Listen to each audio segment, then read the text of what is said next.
And I would hope it's not. Yeah. Try to understand.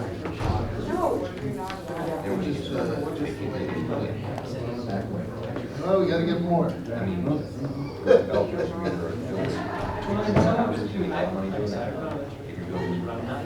are very smart, especially about the faith. And I think that can be a little, because we can, and we want to have the opportunity to get into things very deep. But if you're not someone that It didn't sit right with me. is used to it, I it can be felt like, like we whoa, heard from this is seminary. the back door. So that's, we're coming back, we're taking a further encourage. Oh, is it start time Which already? made it less sense. Didn't appreciate I'll get it going. Two minutes. Secret or not, just Karen, it's just So, But I that's, had a note that's to call you being worked earlier on as today, well. and then I'm back on Monday tonight, so I won't bother with that. Wouldn't have been a problem, but awkwardness when. All right. Have at it again. You guys don't find a sense of tension. Well, I just. Yeah, Denise, part of his parents.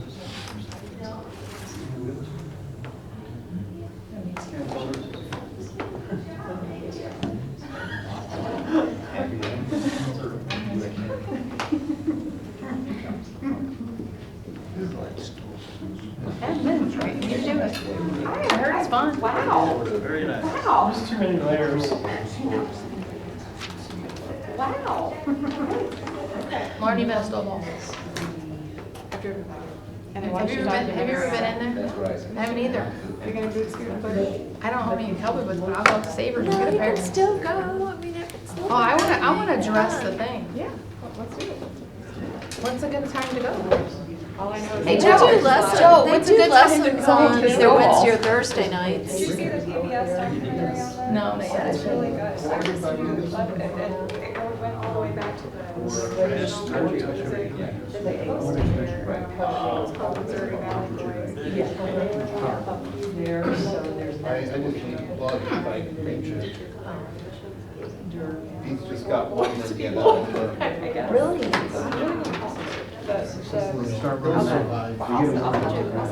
Yeah, it might. Yeah, I need to check that off my list. Yeah, let's do it. I gotta do the muni. I've never been to the muni. I'm at 27%. It's the only other thing I've never done is nail Have you done Shakespeare in the Park? art. Okay. It's not the muni. What meeting's next door? I don't know. It's a subdivision. Whose seat is that? Joe. Ken.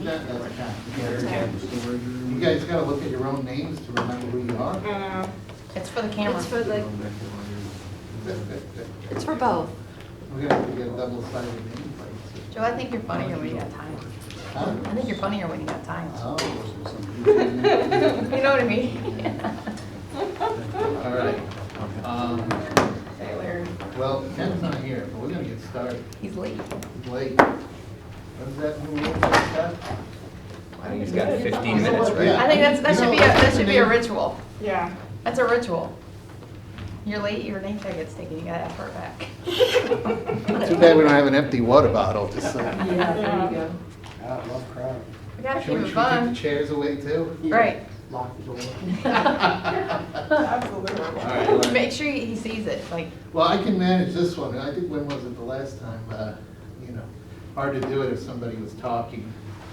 So we had to like pass it along. Yeah. are we live? Okay, we're live. All right, we're gonna get started. So it is, 6:31. So for Tuesday, October 29th, the Admin Public Works meeting going. So Carla, if you could help us with a roll call. Chair Garitano, Here. Councilmember Bertolino. Here. Councilmember Brost, Here. Councilmember Boat, Present. Councilmember Edens. Here. Councilmember Farmer, Here. Councilmember McCune, Here. Councilmember Remy. Say here. Here, say here, Ken. Here. All accounted for. All right, thank you for joining us. Welcome everyone here. So part of our new tradition when you're late, you don't get your knees late, you have to come up to the front and get it. I brought candy bars that were budget related. You get one bottle of water, too. No, here you go. For you. Half a bottle. I got you water here. I don't know what they're gonna want in return for the budget. All right. Well, moving on then, second item, the approval of the minutes for October 8th. Is there anyone that wishes to make a motion for approval of the minutes? So made by Councilmember Edens, seconded by Councilmember Joe Farmer. Is that like a strong second there? Super strong second. All right. Ready to good. approve some Feel minutes. good about that. All right, so we have a motion on the floor for approval. Anything anyone have to say about it? All right, then, all those in favor, say aye. Aye. Any opposed? Any abstain? Okay, the minutes are approved. So we have 3 public participation. So we have no comments? No comments there. All right, so that will conclude public participation. Could we have our 2 guests in the audience to join us in the big table for Thanksgiving? The big table. Yeah, I mean, we have room. You're welcome. Do you have any objections to that? I'm going to turn that around and ask you, really, you all have any objections? I'm fine here. Fine. They're fine? Okay. As long as you So, behave. moving on, we are going to get into the agenda here. Now, I know Mr. Loyal is here for an item under Public Works that is number 2 under for action to acceptance for the manager of the Cherry Hill. So if there aren't any objections, I'd like to entertain, can you just get a motion to change the order of the agenda, and then we'll resume the agenda where it left off. So Councilmember Edens, seconded by Councilmember Gross. All those in favor, say aye. Aye. Any opposed, abstained? All right, the motion passes. So we're going to then start with the number 2 item under for action for Public Works, the street acceptance for the Manors at the Meadows and Cherry Hills. So Rick? Yes, so committee members, thank you. Chair Garitano, the item pertains to the acceptance of the public street, essentially Cherry Hollow Court within the Manors and Meadows of Cherry Hills subdivision. Under our street acceptance policy for new developments, we typically accept platted streets for public maintenance and snow removal once 90% of the homes are occupied and the developer has completed all repairs to the streets as required by the Department of Public Works, and those escrows have been refunded. That is the case with the Manors and Meadows subdivision as of this time. So the department is wanting to move forward and formally accept the main street in that subdivision for public maintenance and primarily snow removal as we are going into the winter season, and that requirement would fall onto the subdivision HOA if the city does not take that up. So that's the main purpose for the request moving forward. There are some items I believe still to be resolved within that subdivision itself, but what I wanted to stress is that this policy or this acceptance does not is separate from the closeout of other effort items relative to grading or the detention basins or stormwater, and it's typical that we go forward with the acceptance of the streets to take them over and relieve that burden of the HOA, as they are currently the responsibility of the HOA. So the recommendation is to move forward tonight with this request. If it's approved at the committee level, we'll look to the city council at our next meeting. I'll welcome any questions you may have. I'll just make a quick comment, because Mr. Loyal's here, and I've talked with Mr. Loyal, and they're very appreciative of this because the winter season is coming up. And as Rick said, it will fall on the HOA for that Cherry Hollow Court. So I anticipate we may, when it goes to council, ask if we can do a second reading so that we can get it in before any potential snow can start to hit. So other than that, the trustees are well aware of this request, and they're continuing to work with Joe Boonage on some of the other items. And instead we've changed in the past few minutes, they're completely supportive of it. So, Councilmember Renner. Is this common practice historically that we've done this? We're not setting a precedent for this subdivision. No, not at all. We do this with all the streets that are platted as public streets. Mm-hmm. that are intended to be taken over by the cities. This would formally accept it by action of the city council, Okay. ultimately. You'll hear this a lot from Ward 8. I know you always, feel like Ward 3, you're from the House Street and stuff. It's true. Well, exactly. Are you gonna fix it? There's something wrong with the computer. I got it. Oh, so, yeah, it's pretty routine. Okay. So, if there isn't anything, then, all those, so we need to get, I think. Here's a motion to- Yeah, we need to get a motion. Here's a motion. Councilmember Remy, seconded by Councilmember McEwen. So we, under debate. Question. Thank you. So, all those in favor, say aye. Aye. Any opposed? Any abstain? All right, so that motion passes. It will go to the council meeting for that. All right, so we're going to resume now the regular order of the agenda. So we're going to go back to administration, and we have no for information items, but Sam is ready to start the discussion on the review of the administration operating budget. And I do not know if you had an opportunity to check your email around 6 o'clock this evening, but we have made a few last minute changes to the proposed budget. So I'm asking Chair Garitano to pass around some information for you. Over the past couple of days, Mayor Boland, Finance Officer Don Kaiser, myself, the help of the department heads have been putting to work on the operating budget to see what we can do to bring a balanced budget to the council. So what I'll maybe do is start with the information that you have with your agenda packet. That was the preliminary information for just administration, public works. I'm available to answer any questions about the goals, budget highlights, but then we'll sort of just jump right into the line items and happy to answer questions.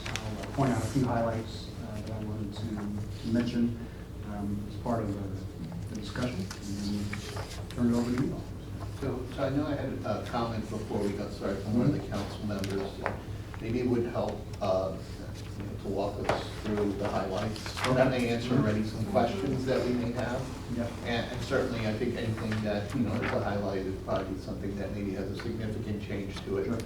So we can just make sure we're well aware of it and able to explain. Absolutely. So I guess I'll start on the personnel side.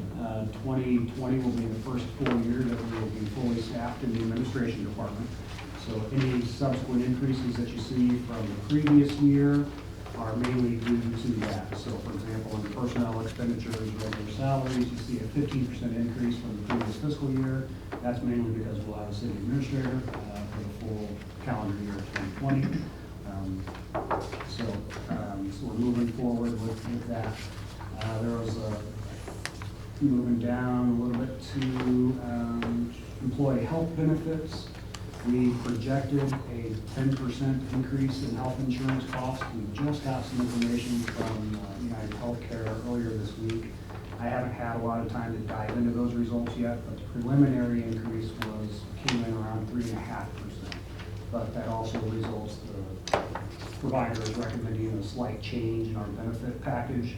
So I want to review that before I feel comfortable recommending any changes to the benefit package for the council's review.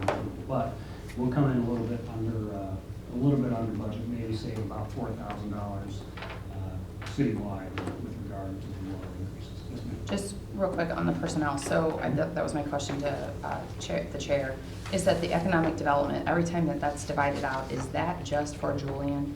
Yes. Is that So everything just you see his with and the his dash alone? 14, that is a subcategory of our administration that includes economic. And it's just Julian? Okay, Yeah. that's what I want to understand. Okay, thank you. Yes, ma'am. Two questions on line items on the sheet that you just handed out. The reduction in the contract services, is that because we are providing less services, or we're handling $4,000 more worth in-house? Are you looking at the 85 down to 81.3 number? Yeah. Yeah, so that is, you'll recall in information I sent out to you last week or the previous week about converting all of our Office Exchange email Oh, that's accounts this line over to item. Office 365. So we're projecting a savings of about $4,000 a year Okay. as a result of making that switch. That's That where it had is. not been included in the preliminary budget, but Okay. we're incorporating that now. And one more thing, on the Striker Forest environmental assessment, Mhm. can you tell me a little bit more about that reduction? So that was just for the past several years, that has been a placeholder. We haven't actually spent any dollars, and we're not quite sure that we need to spend any in 2020. So in conversation with Director Vunich, he recommended that he was comfortable with moving that down to 7,500. Okay, and one more thing, and I'm also asking this on behalf of John Bertoni as well. In the public works budget, is there money specifically earmarked to the Strucker sidewalk improvement and? Yes, there will be a conversation with that when we discuss the capital budget on November 12th. So we're really sort of focused on the operating budgets for tonight for admin and public works. Got it. So if I could just ask, because I know we have two different sheets. One is the one that was included in the packet, and then Yeah. the other one that's tonight, and they're actually in different order. Yes. So I think Yeah. the one I reviewed in advance is the one that was in the packet, and if you could continue what you were doing, going through that, that may help, and maybe then at that point, tell us what's different on this one here. Absolutely. So we covered the 100s over there under personnel expenditures, but I guess, you know, if you get into the 200 range, the operating expenditures, just highlight where. Yep, so, Can I make a main highlights recommendation? there. Sorry, go ahead. Can I make a recommendation? How about we let you go through everything and we'll write individual notes, and then at the end we can ask you questions, so we'll get through this in a little bit more expedient fashion. Right, that's the intention, Okay. because he may already answer those, he already answered some questions I had, so. All right. Looking through, under operating expenditures in the 200 series, equipment leasing for $13,365. We have leases with vendors for copier machines around City Hall. I discovered late last week that we don't actually utilize state contract pricing for those leases, and there's potentially a significant savings if we utilize state contract versus regular contracts. So unfortunately, we are locked usually with most of those machines into a 5-year lease with that company, so we might not be able to make any changes this fiscal year or next, but certainly where we see that opportunity, we'll be jumping and taking advantage of that opportunity for some savings there. And they are pretty significant when it comes to the year-over-year cost of these things. Again, kind of dues and memberships, community relations items, those increases are mostly attributed to the fact that we're fully staffed now. I'll be looking at travel budgets for myself over the next year. Like our city managers conference next year is going to be in Toronto, as opposed to this year it was in Nashville. So it's going to be a slightly increased price because it's a little bit further away, so airline, but I haven't quite made up my mind if I'm going to go there or not. But there are included costs for state conferences for all of our folks. I'm a big proponent of getting people out to their state and regional conferences, because that's where you learn how to do things better and more efficiently, and asking other colleagues questions on how to improve operations as the plan there. If we jump into I guess the second page or the third page of that, starting at 240 with postage at the top. Just a couple of highlights there.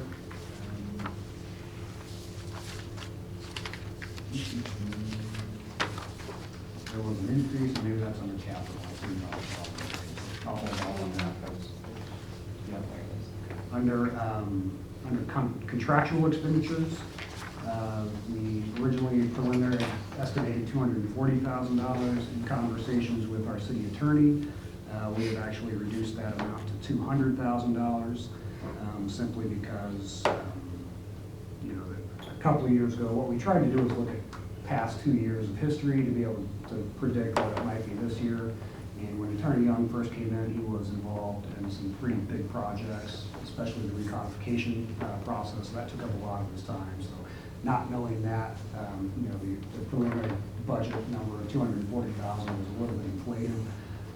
We're also looking at ways to improve the communication between the city attorney and city administration, so that if a department has a request and they might need city attorney time devoted to that, that request will come through my office. I'll be able to then review that and see, okay, is that something we actually need to contact the city attorney about, or maybe we've had experience in other departments.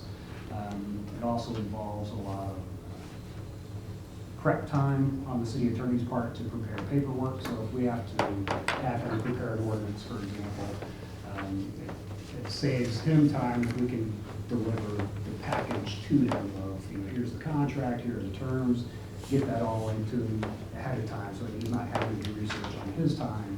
We can do it on ours and provide it to him, so shave a little bit of time there. But he felt comfortable with $200,000 for next year, and I feel comfortable with that as well. And subsequently, there's also going to be a slight decrease in litigation contingencies. The preliminary budget included $20,000. We're cutting that down to $10,000. Cities do it differently. Some cities just assume they're not going to get sued that year, so they don't budget anything for litigation costs. Other cities assume it's going to happen, so they budget a little bit. So that is obviously something that is somewhat out of our control. So if there is a significant case that is brought that we need to maybe bring in outside counsel, we'll have a conversation to get budgetary approval from the council at that time to move forward with that situation. Under line 340, consultant costs, the budgeted amount was $77,000. The bulk of that, $75,000, is with the Van Diver Group. I had a conversation with them a couple of weeks ago, and at that point in time, there was going to be about $30,000 remaining in our budget for this fiscal year. They help with a lot of press releases, media inquiries, media training.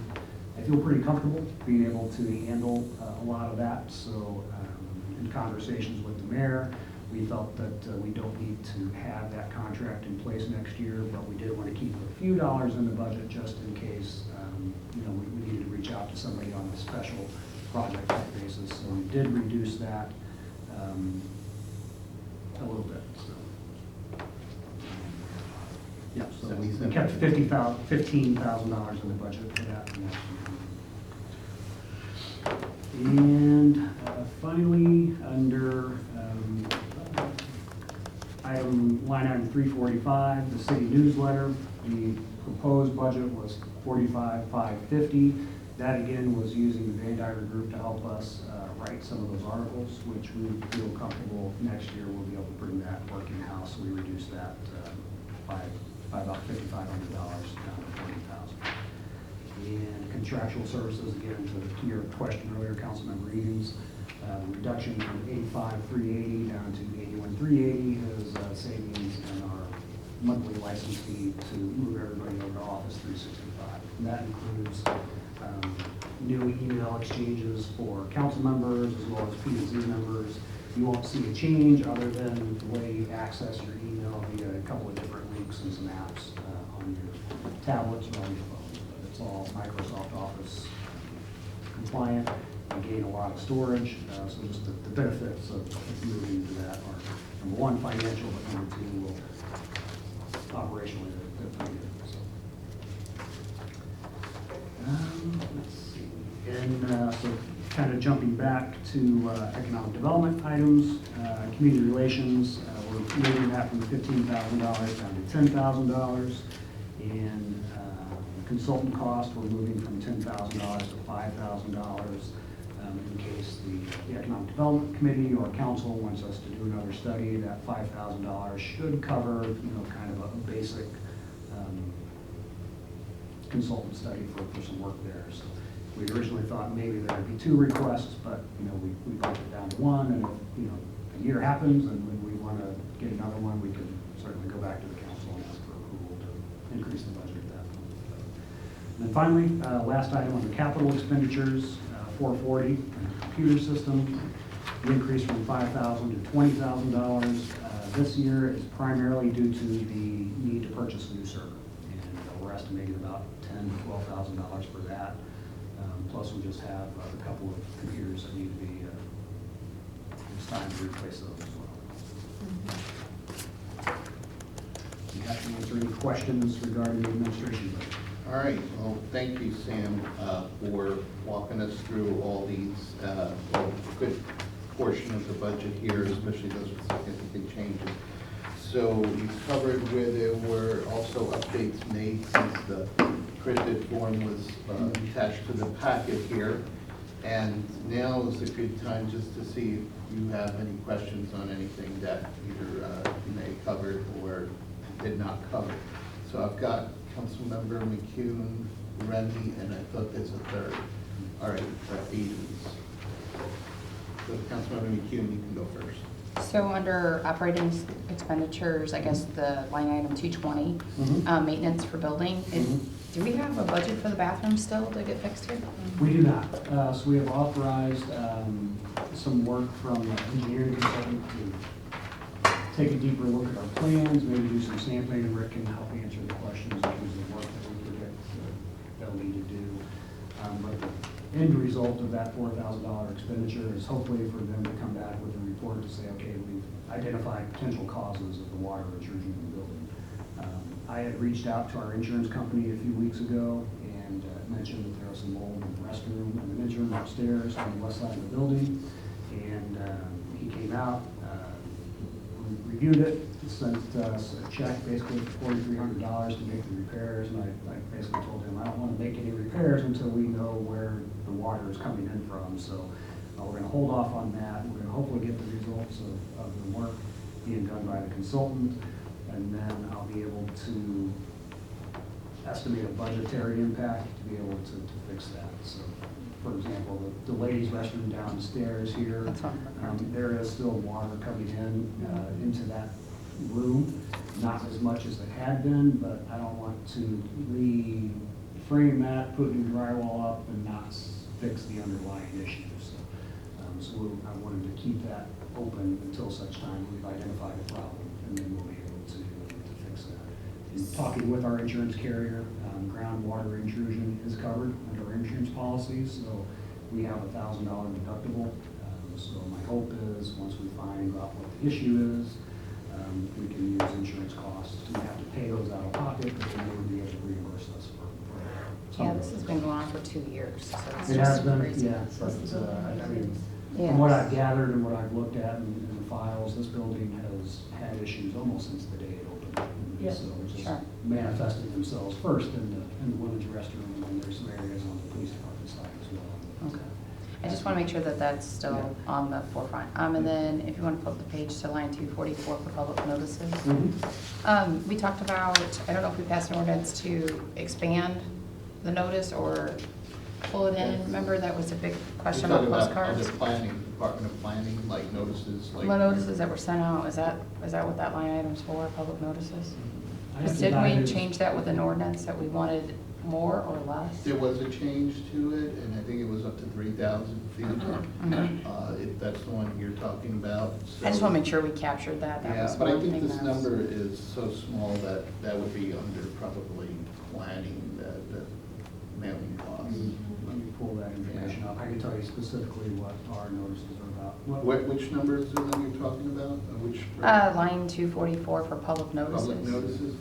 So that, I wonder if that's maybe when we have certain types of items that Yeah, we so should. It's just something to earmark to make sure that we've got that covered, In a because that was one publication. thing. These might be more like in a newspaper publication. Yeah, we have to provide notice whenever we're going to have a public hearing on the budget or Okay. a public hearing on setting the tax rate. Mhm.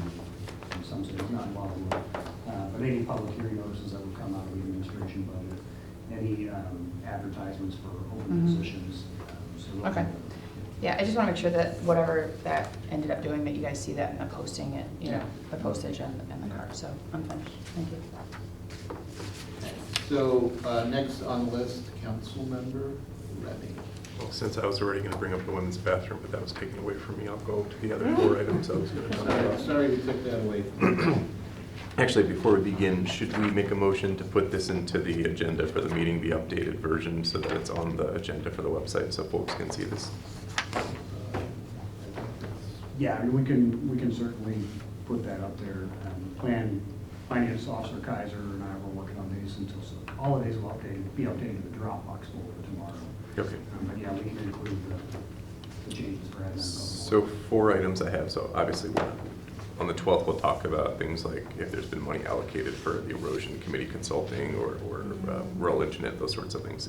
But for today, for personnel estimated costs for 2020, have you budgeted for a deputy clerk? Sorry, yes, sir. Those Okay. costs are included for next year. And then just in response to your response to your conference in Toronto, and quite frankly, for other potential conferences that would be advantageous for other city officials to attend, I wouldn't minimize that budget. I would actually increase it to where it needs to be. I think it's to our advantage to have our staff be able to attend the conferences that would be appropriate, that would potentially help our city in finding new resources, new options, new grants, those sorts of things. So it looked a little light when I looked at that number. I mean, that excuse me, that estimate in the budget does include my national conference, my state conference, as well as national and state for our finance officer. And, yeah. So Are there those any, all in. are there any anticipated conferences, let's say, for our clerk? Yes. Or are there any conferences, let's say, for Mr. Brown, Mr. Vunich, or any other members that also should be included in that? Before you die. It's a different one. Ready to get rated? He's a doctor. In fact, John Gregnanian said we can cut your costs in half for your healthcare budget.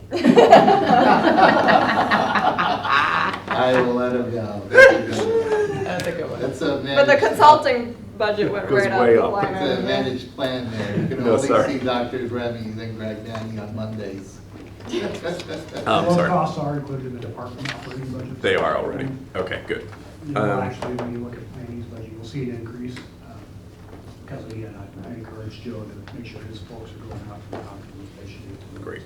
And then, although I'm appreciative of balancing the budget, staff has all the equipment that they would require, even updated computers, things that are going to make, because we run on a lean staff, I want to make sure that they've got the best equipment to be able to do their day-to-day jobs. Okay. And then, can you just shed some light into what are the primary attorney fees being used for? I mean, $240,000 or $200,000. Are these associated with lawsuits against the city directly? Are these the Generally, complaints to the these Attorney are, General that we're dealing with? So requests from council for research into items. Last year with a lot of the sunshine law requests, a lot of his time was spent on dealing with those. Okay. He does have a new staff associate in his firm now that he's been able to, with enough notice, be able to put some of our requests on him, which is at a lower hourly rate. So we'll see some potential savings just with the addition of his staff. We don't pay for his staff, we just have a flat contract for meetings with the city attorney. Then any extra requests of council or administration to do some research or prepare an ordinance or prepare a contract, all of those types of costs are included in there.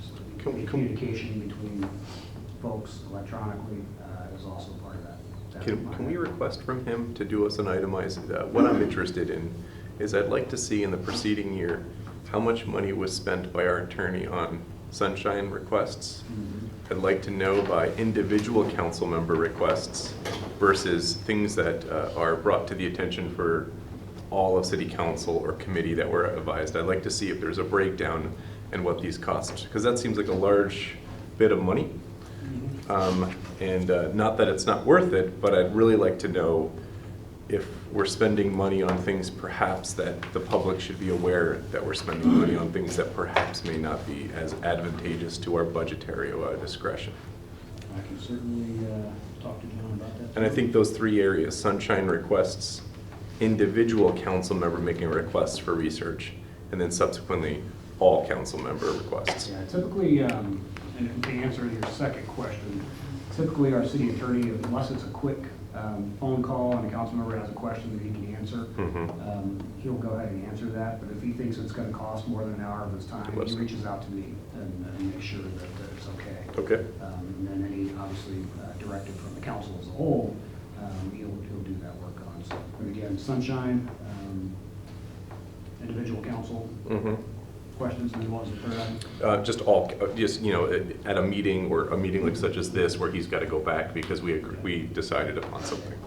And do you want, I guess, under the category of is that like also with Tim Engelmeyer, like with Board of Ethics, like if he's involved with advising them? But I think we should separate that out if that's included. Yeah, he typically refers any Board of Ethics complaints, he does, John does not usually get involved. Okay, yeah, then that would be great to know that as well. So you want those two? I do.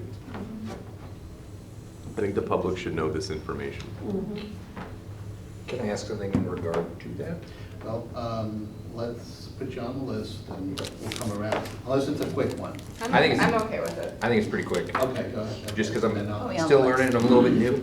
I know that John sends us that report of like what's going on. As far as I've seen, there's only one sunshine request. Is there something? And that's one of the reasons for. There's been many more. No. Anticipated decrease in 2020 is we just don't anticipate having as many of those to deal with. Okay. I just didn't know if that one was very large or. But, yeah, There's a also, lot It's not that large. Like, wow. also having been, in the city administration role for, for my career for the past 20 years, I can help head off some of the questions that would typically come from staff. just based on my Cool. You may want to do a comparison between this past year and the previous 2 years on sunshine law requests. Just as a total amount spent, so that the newer council members might understand what the impact had been. Yeah, that would be awesome. That's all I have. That's everything I That have. was your request? Yes, sir. So, Do you need a motion for that or no? I think a preference would be to have a motion. Do- I mean, that's. Do you need a motion for that? Can I say something on that? Yes. The invoices from John should have that detail. Yes, they do. So I don't think we really need John to do it. Yeah, I think the I staff intend should to dig into some of those invoices. Okay, so you don't need a summary, Legal because they can invoices. just summarize everything all together in totality. That'd be Unless, better. unless he's just tracking those by category, and it'd be easier for him to shoot that information to me, I don't think I need a motion on this, have a conversation Okay, with great. him. Can I make a comment with that?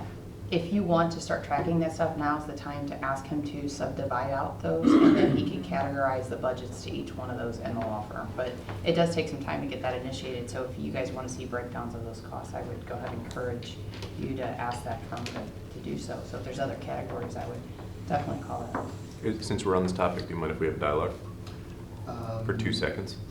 20 minutes? Sure, I mean, if it's, Is there any other categories that anybody else on council at this time, since we requested all at once, that other folks would want to have further itemized out? Let me think about it and I'll let you know.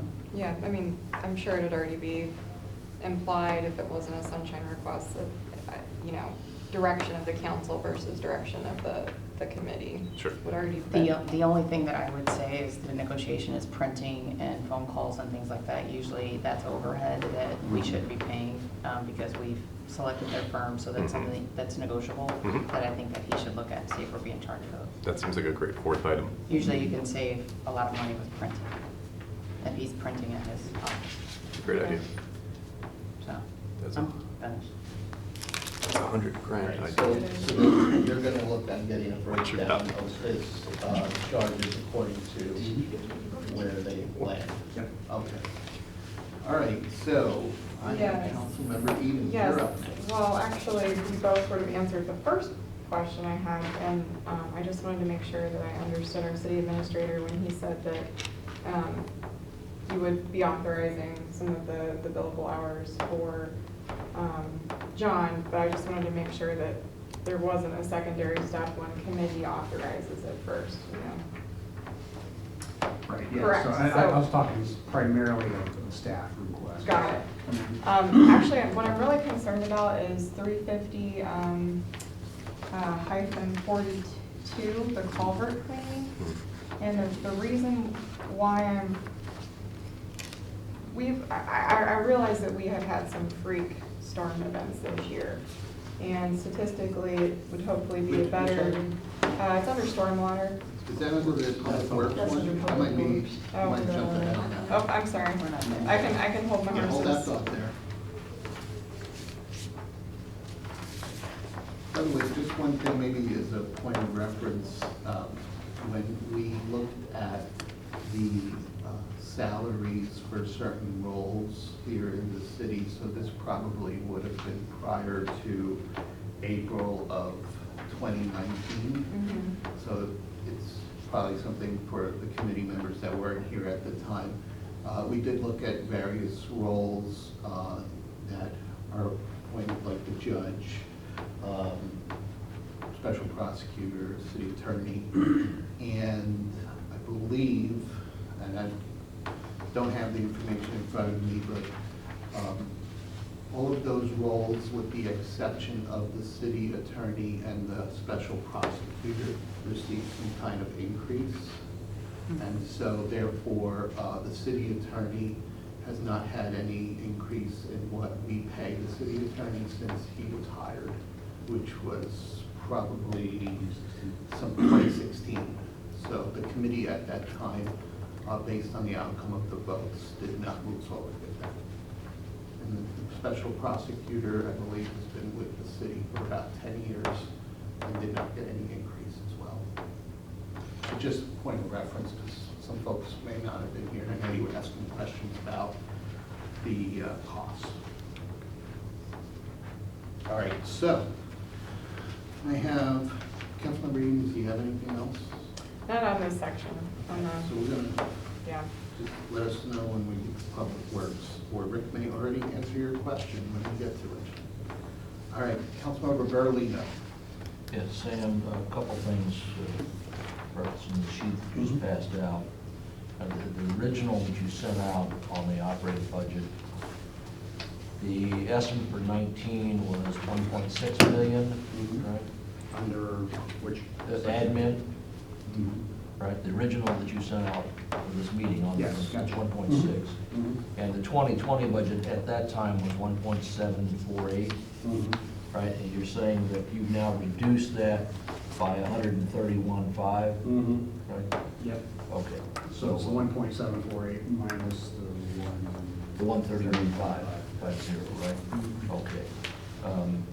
And assuming that all the other numbers that you've slaved over, I know, for the last few days, that have come up with the 412,000 overall costs, expenditures, how confident are you in the 11.3 in terms of revenue?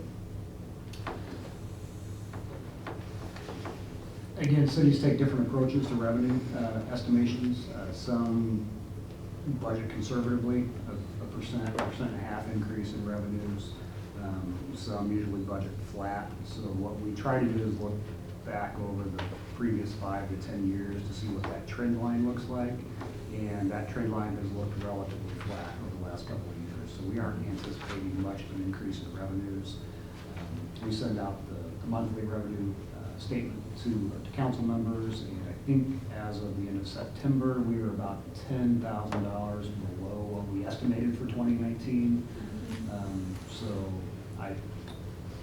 coming into the holiday season, I suspect we'll maybe end up in the black a little bit on that, which will then just result in an addition to our fund balance, assuming they aren't offset by any wild increases on the expenditure side.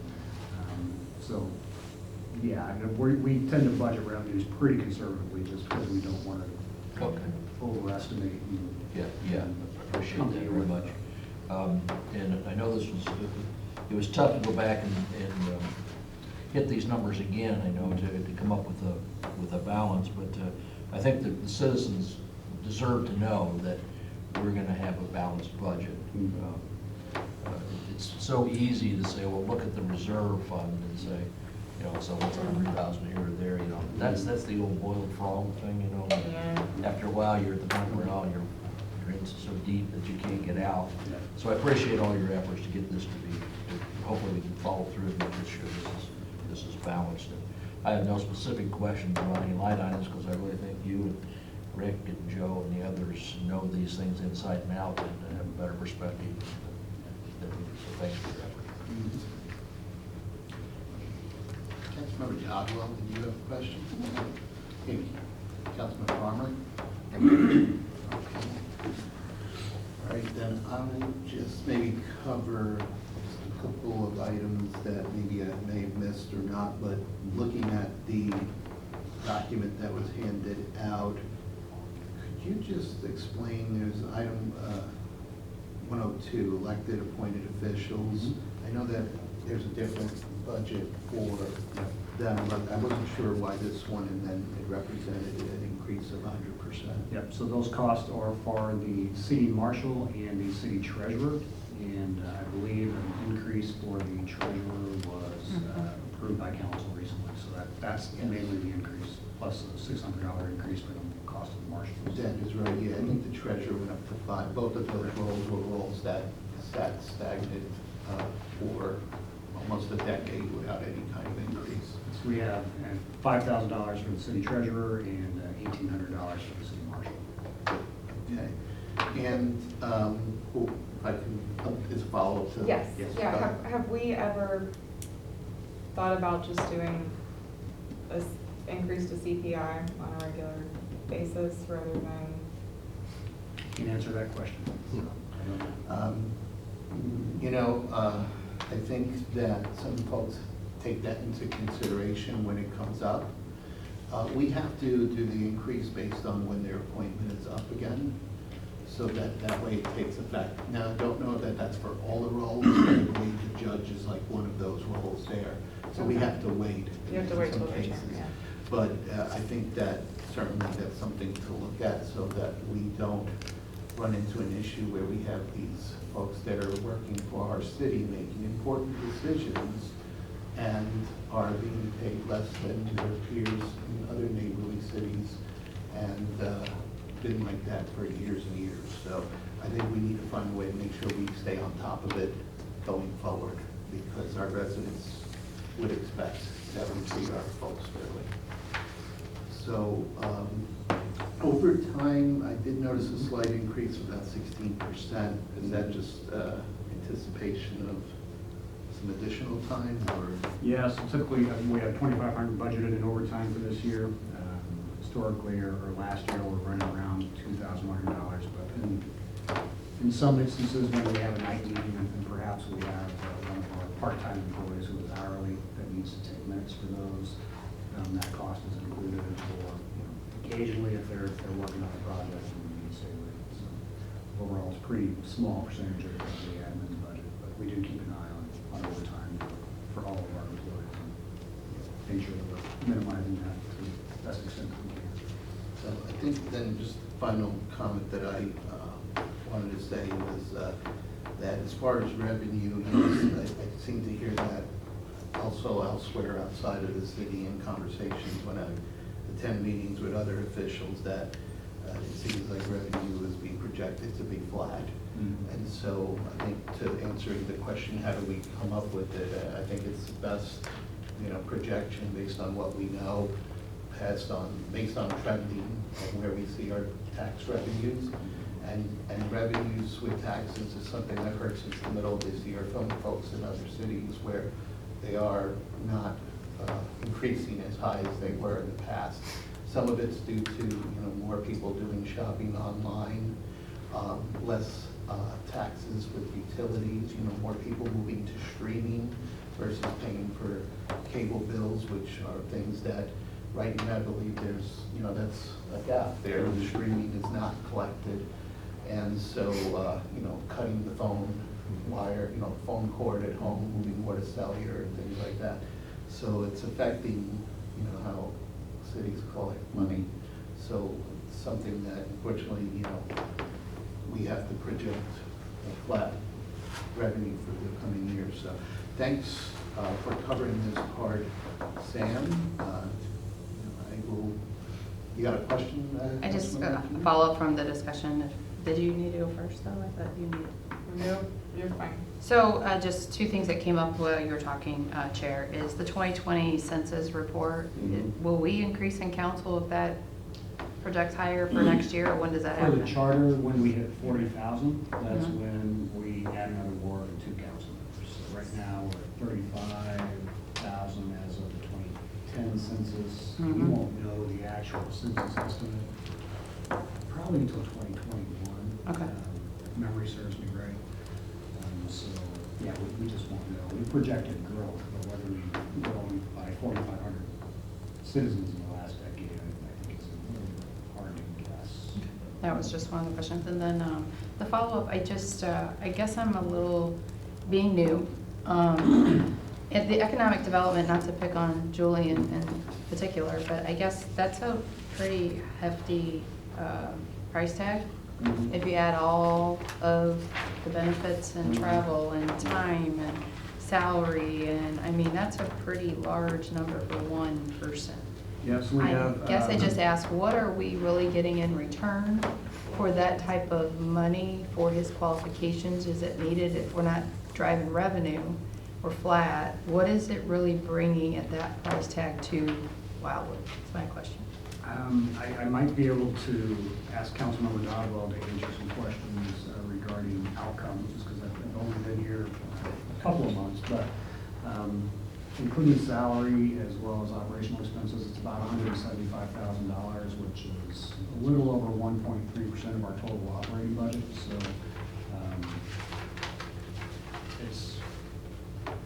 it's an amount, you know, certainly $175,000 is a nice chunk of change, but overall, it's a pretty small percentage of our budget. I can tell you just based on meetings I've had, conversations I've overheard, the relationship between the city and the businesses has gotten much better over the last few years since Mr. Jacqueline has been brought on. I think he's working hard to fill some of the vacancies that are in the town center. There's limited influence that a city can have in terms of filling those vacancies, but he has done a lot to bring prospective businesses to the table. Now, whether they actually get a lease signed is somewhat out of our control, but a lot more potential businesses do know where Wildwood is now, so I'd say there is certainly some benefit in just the fact that businesses know that we exist now, and then there are potential opportunities here. So Main Street Creamery, for example, that's going to be opening in November. Julie did a good job working with that company, and they're based in Washington. This will be their second location. And I'd also maybe invite Councilmember Dodwell to share her thoughts, and she chairs the Economic Development Committee. Yeah, I mean, we can discuss it later. This is just budget purposes, but I just wanted to bring it up for you looking at it as a city manager, you know, trim the fat, you know, type of, is it really giving us what we're paying?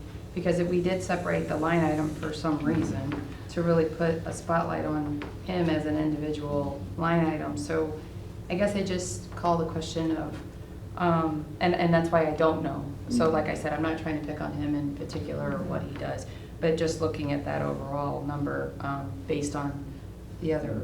I think the biggest Is just a question from what, you know, if somebody would look at this off the street, go, Yeah. why would you pay that much money for one person? I don't know. Well, Answer some of that. I think may I speak, Mr. Chairman? Oh, yeah. Okay. I think we need to look at it from a relationship process as well. And prior to having Julian in place, and Councilmember Bertolino was on the task force for economic development that went on for several years as they tried to figure out how do we make businesses feel like they're more a part of the city? How do we ensure that we provide them with the tools that would help support their growth and or sustainability?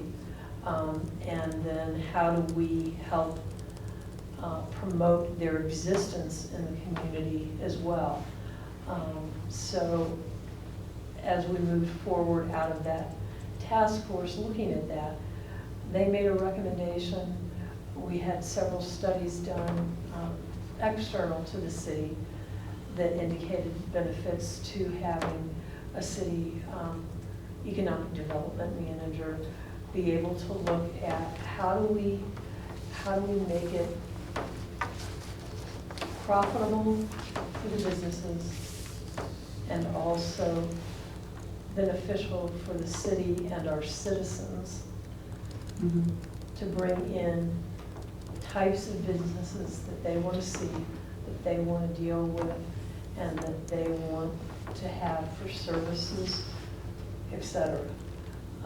That's fine, I just want to make sure that it's measurable. Yeah, and I can answer some of that too. So, no, we don't have to get into debate. Well, I just, that's fine, I didn't want you to go too deep. I just wanted a question on the numbers Right. of Mhm. just the general question, and I think you guys have a very respectful, but I don't want to drag this meeting out for just this one. Yeah, I was just gonna tell you some of the travel I just wanted to make budget sure that we're looking at is that. like the The National travel Retail budget. Association, the Economic Development, National Association. He's the president of the West St. Louis Chamber of Commerce. So he's running economic development programs. So it's not just like he's a glorified liaison between, he doesn't just talk to business owners and try to recruit them, I guess is what I'm saying. And if you're wondering about the travel budget, that's what part of it is. It's everything from retail associations to the Economic Developers Association. No, and I think when Sam gets more comfortable in your role, you'll see if that's you'll have a better recommendation probably next year, if Yeah, this I is think- something that's still sustainable or not. Yeah, the fact that we didn't have an economic development program prior to 2016,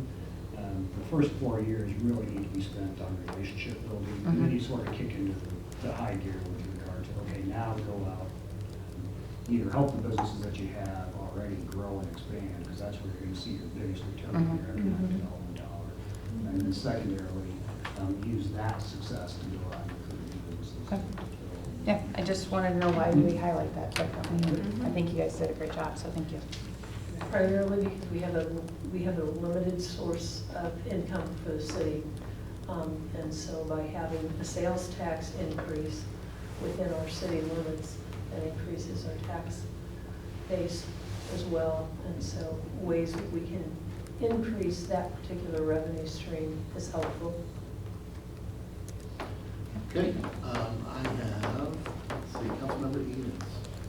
So that was on the Public Works and not just the Oh. administration. Yeah, I wanted to talk about the culverts, but I can probably. Yeah. Yeah, we'll come back to you. I had just raised my hand, which I think I just answered That's one why of the I pushed it questions. down. Yes, regarding the budget for Julian, and I mean, I can tell you, it's, the education level, it's graduate school specific to economic development. It's not just a person that goes out and tries to talk to businesses, a lot of his training is in fact-based research, and he in fact did work for a research firm. So some things we can do in-house and some things we can't because we don't have the software, which is why we requested an external study, but you're also paying for a staff member to run data as well. And that takes somebody that is certified and has been trained in that. So. Councilmember Berlino. Well, all's been said, but Chris had a very good point. I mean, we've asked the same question when we started this, 3 or 4 years ago. How can we measure that? That was really a big question. It's still, but we also said when we hired Julian, and he said it as well, that, as you just said, Sam, it's going to take 3 or 4 years to really get a program rolling, okay? And then then pin it down to what are the hard numbers, where are we really spend our money wisely or so. So you're spot on with the question, and I really like your answer, Sam, about that. And Julian is probably more aware than the rest of us that that's the ultimate goal, is to pin down those T-sharp. That's great, thank you. Yeah, and I want to add too, I know there were a lot of questions when we went down this path, but I think it's good to remind folks it's a key element of the master plan for our city, economic development. So we've made a commitment to uphold that master plan, and we need to find a way to support that. So, all right. Well, are you looking for anything from the committee with regards to this, or will you just be bringing it? Like I said, I think we'll be having discussions with council as a whole on capital budgets, and then we'll be looking at salary plans and other things next month, so no motion is required at this point, I don't think. So we'll keep making changes and trying to fine tune something. Thank you. All right, thank you, Sam, and thanks to not only just you, but I know Don and other folks that you've been meeting with to find this. Okay, so we are going to move on to Public Works, and since we are on the topic of budgets, we're going to let Rick now cover the review of the Public Works operating budget. So there is the document that's in the packet. Rick, is there anything else that we should look at, or is this the one that's in the packet or no? Is there, oh, there are changes also on this sheet? Yes, yeah. Okay, so could you do the same thing for us? Walk us through the one that was in the packet first, and then highlight where you have any potential changes that happen after, and anything else we need to know. But again, the order from the packet. So what you have there. Yeah, referencing the full public works budget that was in the packet. And the main change that's been made, that if you've noticed, the department budget drastically shrunk from an operating perspective.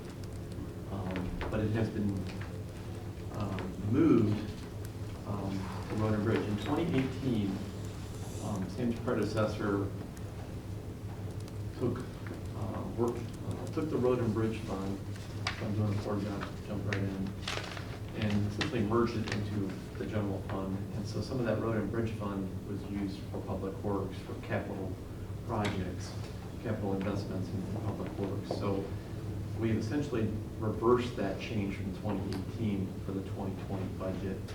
And I think the thought was to make it a little more transparent. Sam didn't necessarily feel comfortable with that change and felt it would be better to maybe move it back. So we have made that change for 2020. But what you'll see is with that change, the numbers in the general fund, the operating for public works have reduced dramatically. I think the difference is about 2.4 million is what we've removed and moved back into the road and bridge fund. So that's been a huge change that's been made. The road and bridge fund pulls in about 2.4 million, more or less, a year. So we moved out an associated amount of capital works or public works operating items and put them back into road and bridge where they originally more or less resided. So that's the main change that I wanted to mention to you. That change affects about 10 budget items that if you look closely, you'll see they're basically zero for 2020, but they had numbers budgeted for 2019. And I go through those individually if you'd like, just so you're clear on it. But most of them are the capital expenditures budget, capital expenditures items that are listed. If you can find those.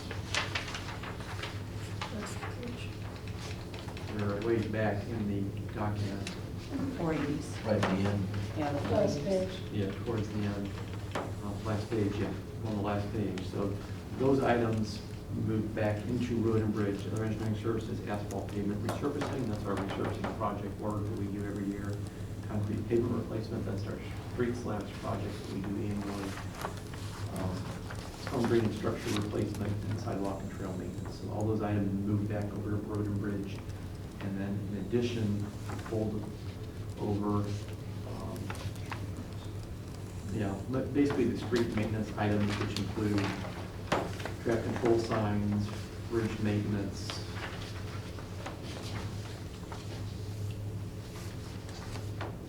That's pretty much it. All guardrails, pavement marking, crack and joint sealing, and asphalt patching. So those items all moved over from operating back to road and bridge. So those are all the ones that you'll see with a negative 100% decrease, a negative 100% change from prior years. So we're looking at like the 350 series, it looks like there, right? Yeah, a little bit again, yeah.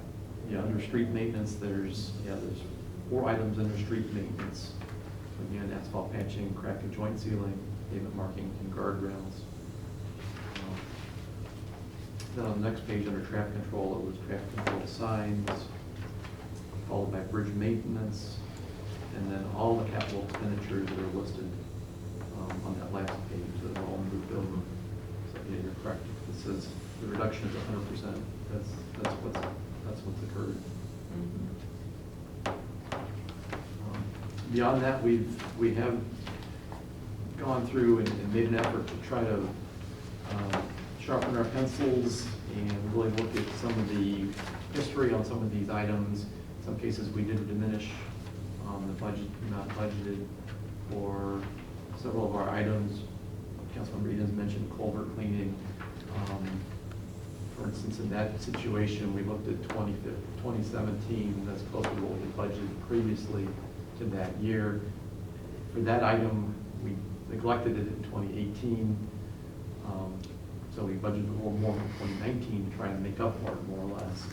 But I still have about $9,000 of work to do there this year.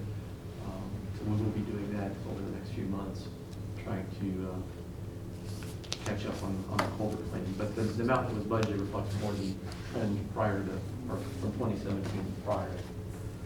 So that's kind of the situation there. But we have tried to be very cautious of expenditures dating back to 2017 and beyond to try to make sure that we're realistic and not overestimating what we really need to do to get the job done. And so that's kind of the approach that we take. That it, Rick? Yeah. Okay. Now, I know I cut you off before because you had a public works item, so I'll let you. Okay. See if you got Yeah, I anything. was I'll just, go with Councilman Burley. I was just concerned, you know, the more we're on creek erosion, that our citizens certainly are having trouble keeping their own culverts clean and doing them as much as they should be. I just wanted to make sure that we had the budget to do our own culverts as frequently as it needed to be done, given what we've recently experienced. But if you feel like that this year was an outlier, then I guess we're okay, as long as if it needs to be done, we can move the money from somewhere else. No, I would say you're right. The concern I think we do have going forward is the frequent rain events we have going to be consistently occurring, Yeah. or is it more an anomaly, and we just don't know. Right. So over time, we may have a clearer picture there, and perhaps we will have to look at helping that line item up a bit, put more emphasis on that item. That type of item. Okay, and have we thought more about, because we currently don't cite anyone with a fee, correct, if they don't keep their own culverts clean?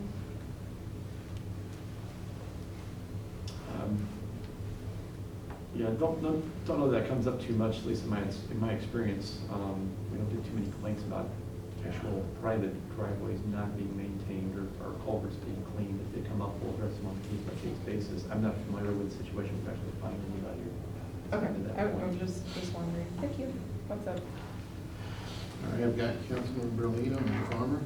Yeah, very quickly, Rick, I guess the magic under the ice and snow removal, nobody knows the true answer there. But I noticed, if I'm reading this right, all you did was, so we had a horrible year last year, we spent over $500,000 and so on. You really have just taken that back to the base budget, basically what we started out in 18, which is roughly 400,000, right? And then just had to keep jacking it up because snow kept falling. So that's all you've done really, is just take it back to that basic, with a little bit of an increase, back to that basic 400,000, and wait and see. Basically, that's correct, and certainly if we get a similar winter, we're going to be looking to address it with the budget later on. There's no question. Hopefully, if the winter's more of an average winter, we'll come in close to that now. Rick said he's hoping for a mild winter. Yeah, aren't we all? Starting in Halloween. Yeah, really, starting in Halloween. Just a little bit of. Was there any, this is just off the wall, and then I'll be quiet. Was there any thought given to saying, let's go the other way? Let's say it's gonna be a lousy winter and we're gonna spend another $500,000 Yeah. and put it in there, and then find the cut someplace else. That'd be tough, I know, but it's there, okay, so we don't have to come back later. And if we don't use it, that's better. I think given the financial picture, the budget I wanted to present this year was, let's stay true to what we think we're gonna spend, and then if something crazy happens weather-wise, and that's obviously beyond our control. I mean, we are sitting on roughly, $11 million of unrestricted fund balance in the general fund. So if we do have another crazy winter and we have to clean out some culverts or, buy some more salt, or we're just sending the trucks out to plow snow more often, we can probably cover that with our general fund expenditures. Again, kind of a philosophical, debate, but I tend to want to stick true to what the actual costs are gonna be, and then if it's out of our control, it's out of our control. I think in regard to that item, I think we recognize, the department recognizes we do spend a fair amount of money for snow and ice removal and salt. So the goal moving forward is to try to look at those expenditures more carefully to see if we can find ways to reduce them. If I may, does the new salt storage facility give you a little bit more leverage in terms of buying salt when the price is right kind of thing and storing it or not? That's a good question. So that's one of the items that I think we're going to look at is, in my opinion, how we acquire our salt. We acquire it through, there's some information in your memo if you read it about how we acquire it through the co-op. So we buy it, City of Chesterfield manages that program. We pay what the co-op, what the bid comes for the co-op. But asking around other cities, it's interesting to find out that some of them pay less. So I'm not convinced that co-op is really the best thing from our perspective, frankly. And I'd like to explore the possibility of doing a separate bid or maybe bidding with the City of Baldwin, because based on what we heard from the City of Baldwin, is they're paying a bit less. So I was kind of disappointed when I did a little bit of investigation. There are some cities that are going at it on their own. Once-Ville's another one that we talked to, and they have their own bid as well. So I want to explore that a little bit more. I don't like the lack of control we have with the co-op. We struggle every year because we don't have the ability to get shipments when we want them. We're at their mercy. And talking to Once-Ville with their setup, they get salt shipments when they need it. And I'm very jealous of that because we get into, the idea with the co-op is we get a winter shipment and it's supposed to be in January. And since I've been here, we've never gotten in January. And usually it's the end of February and it becomes basically a spring shipment. And so you're counting the days until that thing comes in, and because you're usually getting low on salt at that point. So I'd like to investigate, maybe changing that up going forward, and if we can provide a little more control and potentially lower that cost, that would be the goal. Councilman Fong. Yeah, I was gonna ask basically the same kind of question. I mean, one of the things I know, as I'm sure the roads get bad around everybody's place, but going down Clayton Road and trying to get up that hill, and then last year watching people spin down Thunderhead Canyon was an adventure and a half. So I like what you're saying, Rick. Let's get some salt when we need it, especially if we can get it for less. But I mean, I'm almost of the opinion at a certain point, less isn't always better if we don't have it when we need it. I mean, there's one of the things about the roads out here is that they're all windy, and some of them are steep, and some of them have a lot of cars, and they go in all directions all the time. And I'm with you on the philosophy of like, maybe the weather won't be bad.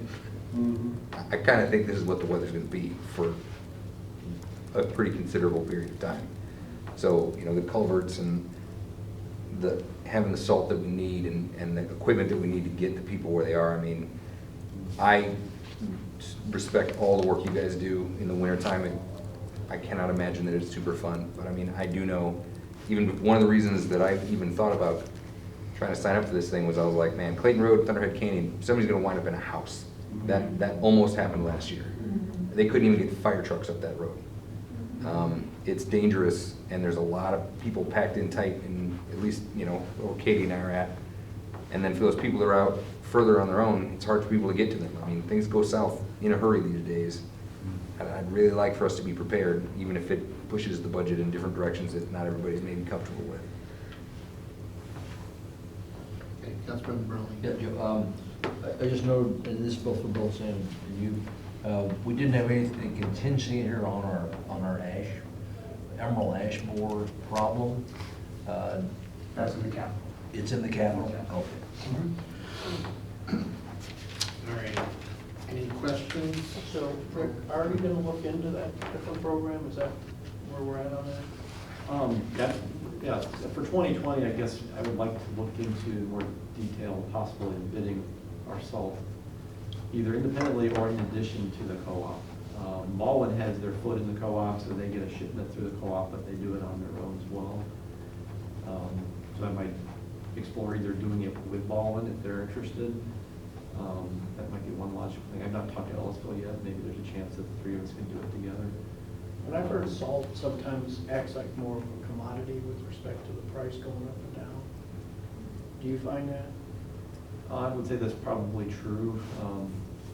Another frustration we have in the wintertime is apparently it's the shipment in the wintertime is very dependent, they say, based on the weather and the conditions on the river, and I'm sure that is true to some degree. But it's very frustrating when we can't get any commitment with regard to when it might be showing up. Or that we hear it's on the river, but it's, you know, it's going somewhere else, or it's, you know, we're just told it's any day now. It's just very I mean, is there a frustrating. savings to buy it in August? So we usually get to the co-op 2 shipments. We'll get one in the spring and then in the fall. So yeah, ideally we go into the winter as stocked up as we can. And then it really depends on the winter and how that plays out. One of the things that I didn't mention yet, for next year, we want to explore the possibility of using salt brine. A number of cities are going to it and gone to it. Winsville, Ballin, Tinian, a couple. And the main thought there is by using the salt brine, you can reduce your snow removal and salt costs. You can use less salt, it's good for the environment, it saves you money. If we can pre-treat with the salt brine, we can delay our response to the storm potentially, save some money there as well. So we're going to look into that. Hopefully bring something to you later in 2020 for consideration for next winter time. So that combined with looking at the bidding for the salt would be probably the two big ones for next year. So Member Edens. I have a question about the guardrails line item. When I see that, should I be thinking of the guardrails that line the trails along 100 or the walking path, or are we talking about the typical metal ones that you would see with highways? And the reason why I'm asking is because I have talked to a couple of residents off of Orville, and they do feel like that there's some turns on the road that would be helpful to have a precautionary guardrail up in case there would be spin out with snow. And I am aware that there is some water that runs off a hill that does freeze in the patch. So I was just wondering, is this a guardrail, has it been guardrail maintenance, or has this been a line item for installation of new? And if that was something that needed to be addressed from public safety, is there a potential to ever get money for that in the next fiscal year? Well, that line item is actually guardrail maintenance. So Maintenance, okay. It's intended for repair or replacement of existing guardrails. Now, I will say that we did budget for this year a decent amount of money for, I forget the item exactly, but it was rural roadway safety improvements, and I think it was $200,000, and I'll have to check on that. Really the intent there was to use it for guardrail, for new guardrail. So maybe we can talk after the meeting a little bit more about that particular location. Yes, especially if there's still money left in that budget. And there very much could be. In fact, we've had discussions about we need to make sure we get it accounted for potentially, and Okay. address that plan that's there. Perfect, I'll talk to you after. Okay. Councilmember Wright. That's okay, I was gonna, your question you're asking though would be obviously something based off of if there's actual incidents that happen at those locations. We're not advocating for new locations of things presently for a single ward without data to support it, correct? Well, I think that there are visual concerns that you can identify with perhaps a need for a guardrail without waiting for an accident on some of the roads in my ward. But that could be true all over our city. It could be, but it's still And the only reason I'm bringing this up. appropriate for him to look at it. No, Right, I'm not yeah. disagreeing with you. I'm just, because, just correct me if that money doesn't get used because there isn't a need for a guardrail at that location or other locations, that money can be reallocated from many of the other projects that we probably have in the queue, correct? It doesn't have to only be used for that single allocation. Yeah, generally if there are overruns and other line items, you don't want to use a savings in Yeah. one fund to cover overruns in another, because that's Okay. illegal in most Mhm. cases. But usually within a department or within the general fund, for Mhm. example, you can shift dollars around if they're available. And what I'm expecting is if he's used it for rural safety, road improvement, and we Yeah. haven't heard about a lot of crashes, Yeah. then that's already a preventative measure that we've established as a city practice. Yeah, I just don't know. That's why I'm asking the question. I don't know. I think it's reasonable to evaluate. I just want to take a look at it. We get requests for guardrail on a fairly Like every day. routine basis, and it is difficult to address those requests. We have a lot of locations where a guardrail would be considered warranted, frankly, Yeah. if you were looking at that roadway from construction of a new facility. Just from the standpoint, we have a lot of steep slopes adjacent to the road, and so, yeah, it can be challenging to determine what are the highest priority locations. We've been trying to put together a list of that very thing. I think Orville is one of the locations that we've heard of before, frankly. So do you suspect then that allocation then will be under budgeted then for the upcoming year if there's more locations that need to be considered? I believe we did not rebudget that item for next year, frankly, because of the desire to be as balanced with our Sure. Yeah, programs typically, as possible. typically we don't roll over money. We'll do that in capital, because those are usually higher dollar projects. Sure. And sometimes they just don't get done, so you can roll that into the next fiscal year's plan. Operationally, like for example, the snows that we saw in 2019, we took a hit, on the budget. If there are some savings for the rest of this fiscal year and other departments in the operating fund and the general fund, all that really does is minimize the amount that we're taking out of fund balance or increases the amount that we're putting in if we stay, at the expenditure level that we budgeted for that year. So. Okay. And I'm not underscoring actually the location, Lauren. Oh, no, I got what you In fact, meant. that's actually Ward 3 going into Ward 2. I totally understand what you're talking about. Yeah. Can I make a comment to your question there? Please. Or just a question? So if, let's just say, God forbid, there was an accident there and it wasn't budgeted and we're done, can you use Prop P because it's public safety? You have a concern now, you just have a reason to do it, you can use Prop P money to install that at that point in time. Potentially, I know some cities have tried to use Prop P money for roads and it's not looked upon favorably. Well, not a road, a guardrail, because it's public safety, just like Yeah, a so walkway or a that's light. Yeah, my guess is it would probably be legally allowable politically if that's something that the council wanted to do, that's another conversation. Yeah, sure, so there's a remedy if we run out of money. I'm just Good. saying that there's a Perfect. possibility. If I may, good idea, because maybe we can get the police department to recommend through public safety that a guardrail be installed. Yeah, That's a good idea. That might be a backdoor in. If you'd like to get, But we're talking about not one location, right? We're talking the one location right now? no, just just if in there's general. if there's In something general? in general. I got you now, okay. Yeah, It's a great question, though, to evaluate across the city, though, too. right. I mean, he has some on his list, I guess Yeah. that's what Mr. Brown said. Yeah, we've been trying to put together a list of guardrail locations where we've identified there's a need. Sure. And then when we budgeted that money, frankly, the idea was to try to really address some of those projects. So we did install some guardrail on Sprecher Road that came out of that fund earlier this year. We did some, I'm going blank now, on the road. Hart Road? Hart Road, yeah. That came out of that fund. Well, maybe it's something we can bring back to the committee and discuss Great. if there's a safety, Can but you bring it through forward the public list, safety. Rick, of potential or ones you're looking at? Is that a list you can send down? Possibly. I'll have to check with Brendan Maher and see if we can pull that together, but yeah, we should know to do that.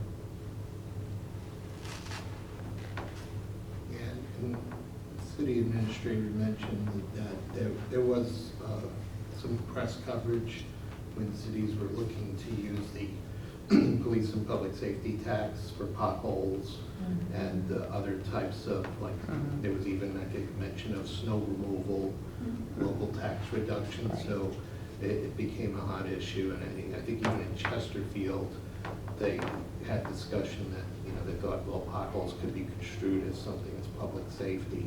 So you know, there was something that, yeah, obviously. That's a stretch, but. But anyway, yeah, I mean, we haven't run into that here in Wildwood. I think we've made some good decisions to improve safety, so. All right, being that, then no motion as well needed for this? No, I don't think so. Like I said, well, the eventual plan, once we get through the capital budget discussion, we'll be bringing the ordinances to the entire council for approval for 2020. Okay, good, all right.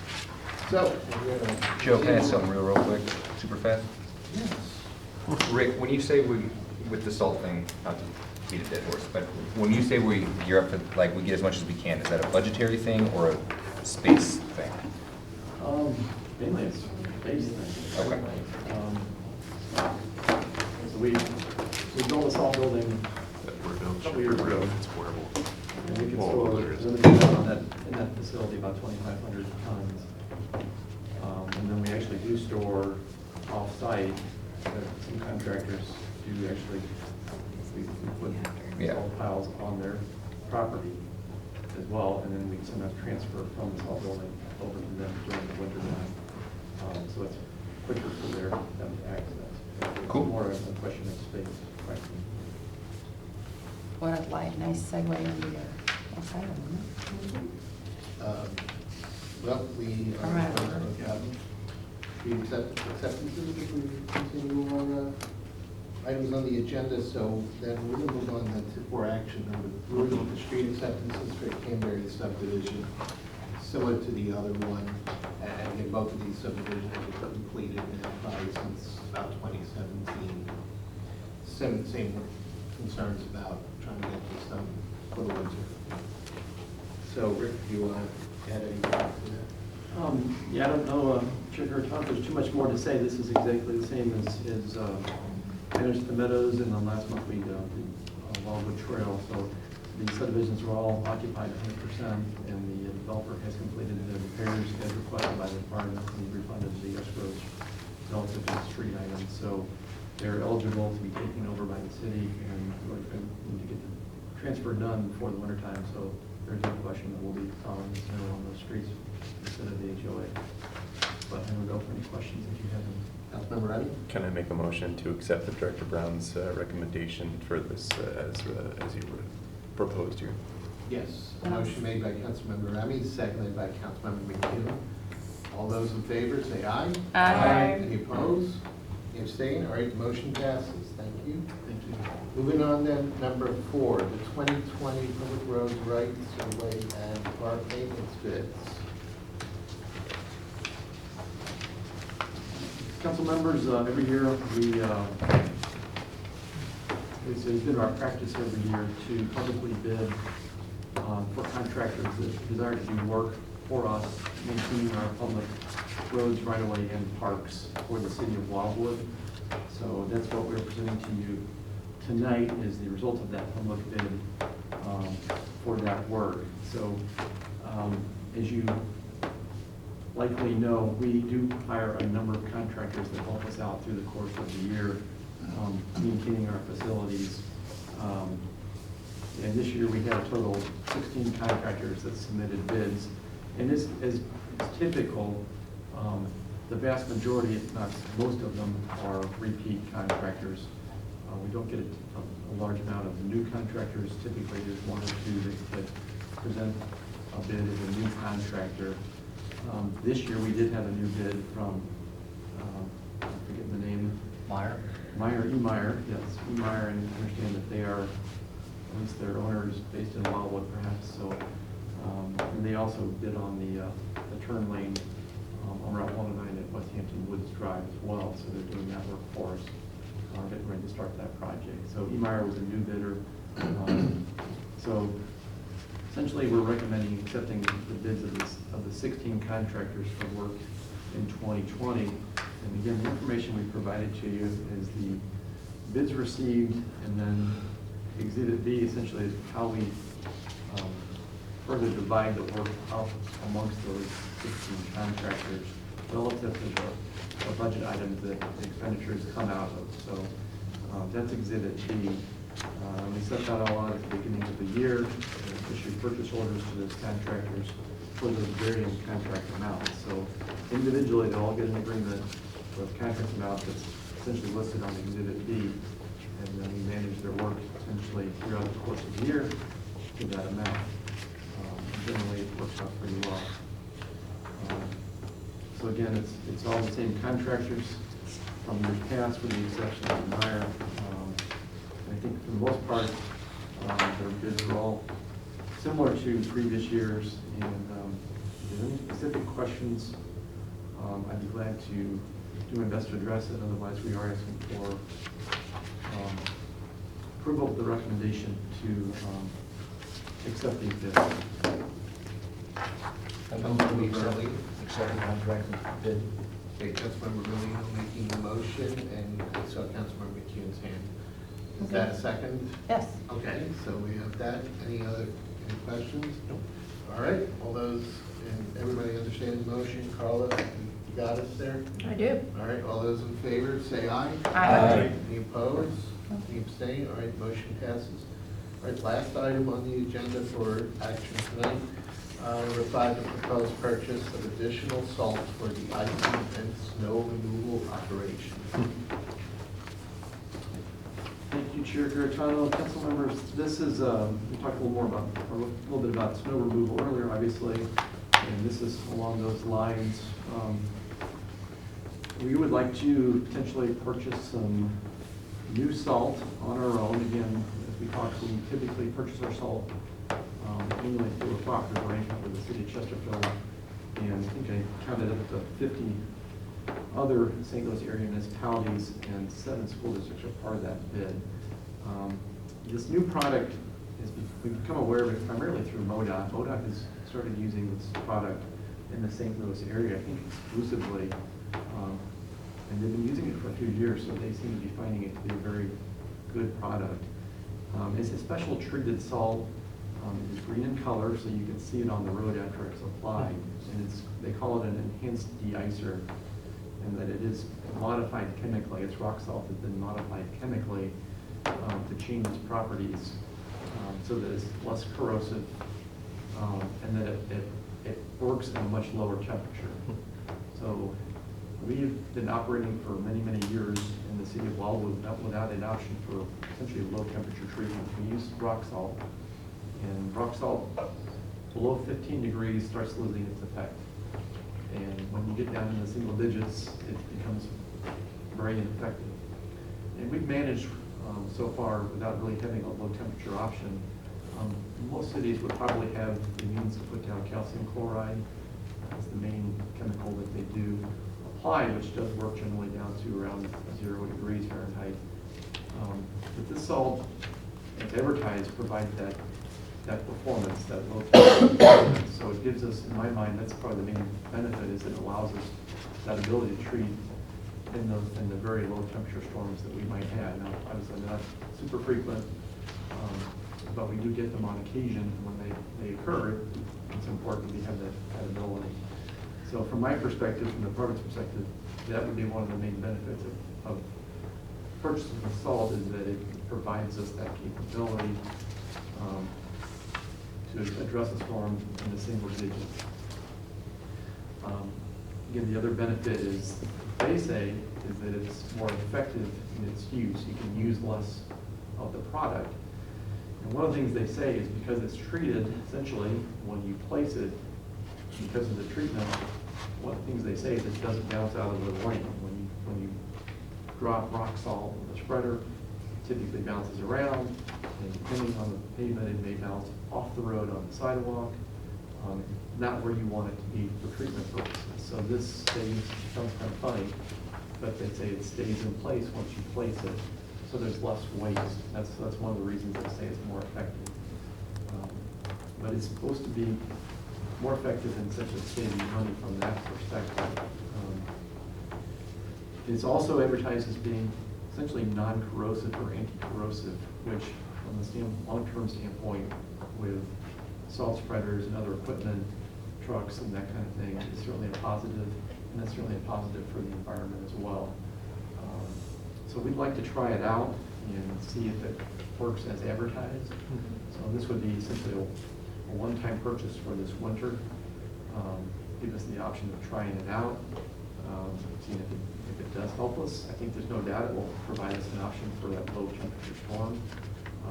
But going into the winter, it would also give us a little bit more salt on hand, which I think would be a positive if unfortunately the weather prediction, a mild winter does not come to fruition.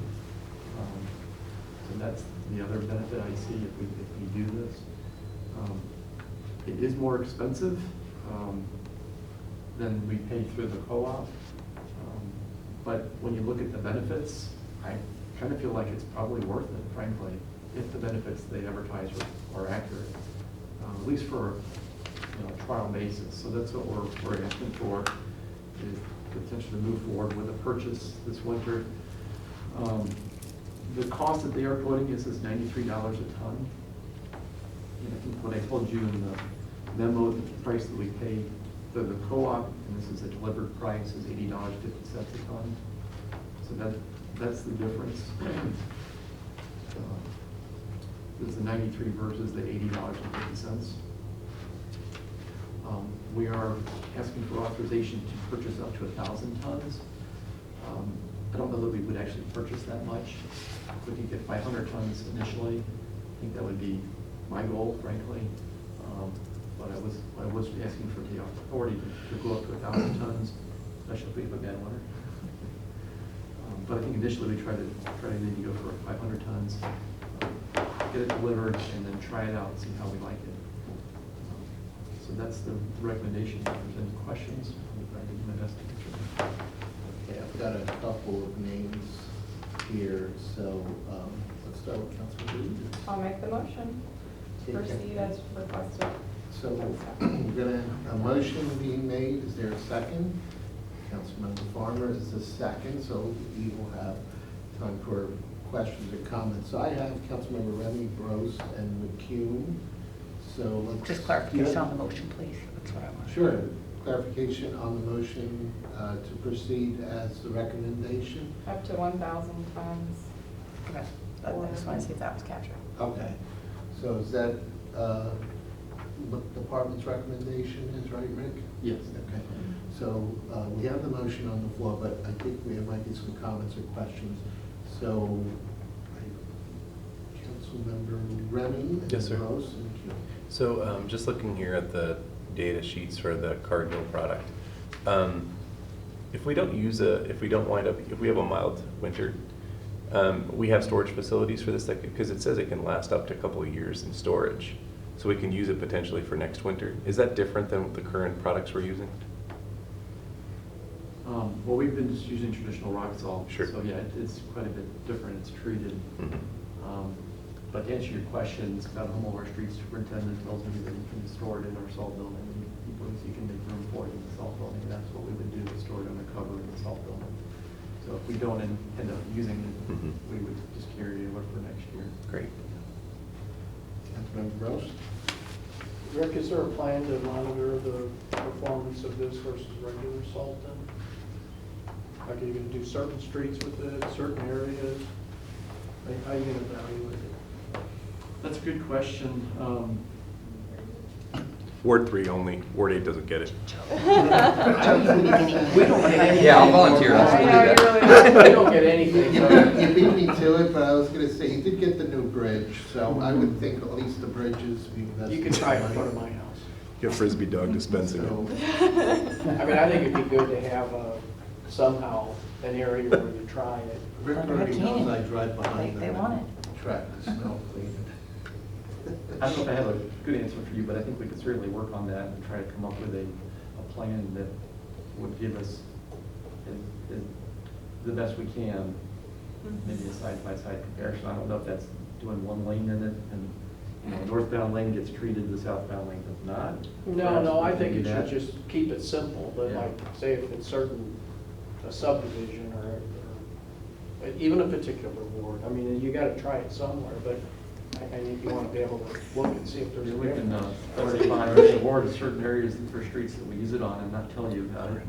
I think you should. I think it would be a great Yeah, I idea. would. Worded well, Yeah, very you know, worded well. And they're gonna see the green though. blind. They may see the green, that's correct. If it's visible, and I think that's part of the reason why it's more effective. You really see how much you're putting down the material. It's not Well, we don't get anything. a double-blinded placebo-controlled trial.